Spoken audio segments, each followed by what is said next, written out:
কি রে, আজকে সন্ধ্যাবেলা কই গেছিলি তুই? সন্ধ্যাবেলা বেগুন ক্ষেত্রে করতে গেলাম চুরি। তুই আর ভালো হইলি না।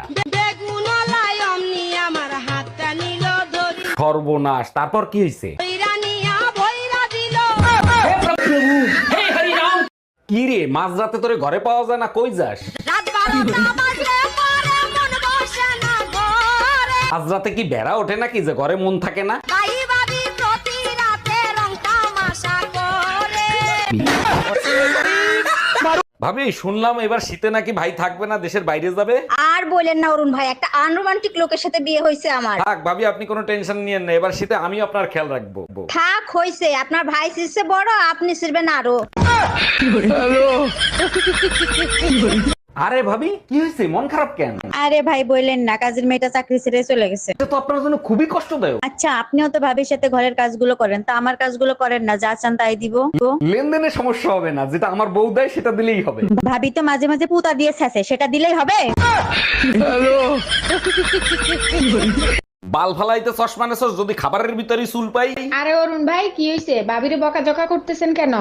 আর ভাবি বললেন না, প্রতিদিন খাবারের ভিতরে চুল পাই। কেন ভাই, ভাবি চশমা পরে রান্না করে না?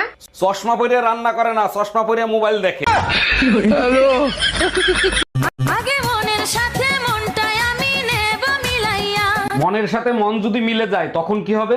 দুটি মনে যদি হয় মিলন কয় তারে বিয়া। এক মিনিট, মনের মিলন হইলো কখন? ঘরের বাতি নিভাইয়া। এই শুনছো?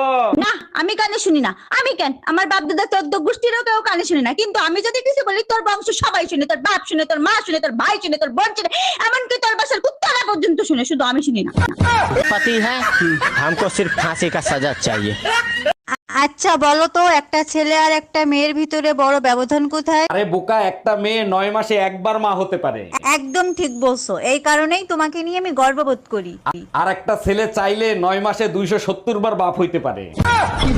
অরুণ ভাই, শুনছি আপনি নাকি ভালো হাত দেখতে পারেন। জি, ঠিকই শুনছেন, হাত দেন, আমি আপনার ভবিষ্যৎ বলে দিচ্ছি। না ভাইয়া, আমার হাত দেখাবো না, আমার হাজবেন্ডের হাত দেখাবো। ও আচ্ছা, হাজবেন্ডের ভবিষ্যৎ জানবেন? আরে না, আপনি শুধু অতীতটা বলে দেবেন, ভবিষ্যৎটা আমি ঠিক করে দেব। ম্যাডাম, আমার ভাইটা বোবা, চিকিৎসা করলে ঠিক হয়ে যাবে, 3 লাখ টাকা লাগবে, যদি একটু সাহায্য করতেন। এত সুন্দর ছেলেটা বোবা, দাঁড়ান দেখি কি সাহায্য করতে পারি। হ্যালো বেবি, আমি একটু পরে কথা বলতেছি। আমি একটু বোবার অভিনয় করতেছি।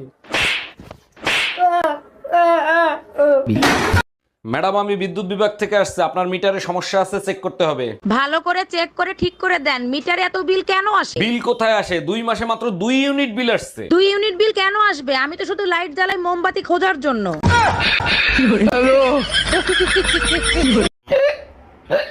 এই কই তুমি, এক গ্লাস পানি দাও তো, হিসকি আসতেছে। আজকে হঠাৎ হিসকে আসতেছে, আমি তো এখানে। কে মনে করতেছে তোমারে? মেয়াদ উত্তীর্ণ বিস্কুট খেয়েছিলাম, তার জন্য মনে হয়। কে ফোন দিছে তোমারে? পাশের বাড়ি টুম্পা বাবি ফোন দিছে। লাউডি দিয়ে রিসিভ করো। হ্যালো জান, কখন আসবা? আজকে তোমাকে অনেক মিস করতেছি।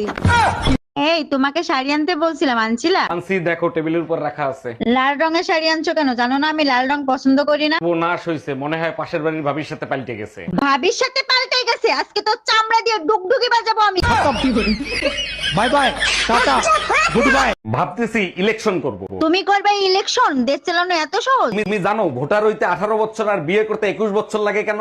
এটা তো কখনো ভেবে দেখিনি। কেন বলো তো? কারণ একটা বউ চালানোর থেকে দেশ চালানো অনেক সহজ। এটা ঠিক, পুলিশের লাঠির চেয়েও বেলন অনেক মজবুত। এই জানো, কাল রাতে না আমি খুব সুন্দর একটা স্বপ্ন দেখছি। আরে তাই নাকি? তা কি স্বপ্ন দেখলা? দেখলাম তুমি আমাকে একটা সোনার হার কিনে এনে দিছো। আচ্ছা ঠিক আছে, আজ রাতে স্বপ্নে সেই হাতটাই পরে নিও। ভাইজান, আপনি কি মার্কেটের দিকে যাচ্ছেন নাকি? কি ভাবি, মার্কেটের দিকে যাচ্ছি, আপনার কিছু লাগবে? আমার জন্য ভালো কোম্পানির একটা বেলুন নিয়ে আইসেন তো। কিন্তু ভাই তো বাড়ি থাকে না, বেলুন দিয়ে কি করবে? ভাবি যে কয়টা বেলুন আপনার পিঠে ভাঙছে না, সব কয়টা বেলুন আমার ছিল। আপনাকে আমার ভালো লাগে। এখন তো ভালো লাগবেই, শীত চলে আইছে না। শীতকালে বন্ধুরে তুই আমার গায়ের কথা। থাম, একটা কথা ভালো করে মাথায় ঢুকাই রাখবি, শীতকালে গোসল না করলে আমার ধারে কাছে আসতে পারবি না। এই শুন শুনছো তোমার সাথে না আমার একটা কথা আছে। বিয়ের পরের থেকে তো শুধু শুনতেই আছি, তাই না? আরে বাবা শুনোই না কথাটা। হ্যাঁ বলো। আচ্ছা, স্বামীর কাছে বউ কখন বেশি সুন্দর লাগে? স্বামীর কাছে বউ সবসময় সুন্দর লাগে, শুধু বউটা অন্যের হতে হবে। Bye bye tata. শোনো বাবু, তুমি কোনো চিন্তা করো না, আমি যতদিন আছি আমার ছায়া সব সময় তোমার সঙ্গে থাকবে। ও আর ব্লাউজ?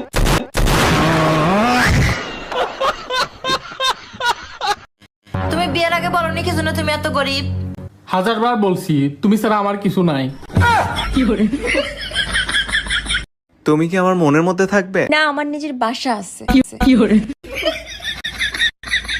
শোনো না, আমার অপারেশন করতে ভয় লাগতেছে, যদি কিছু হয়ে যায়।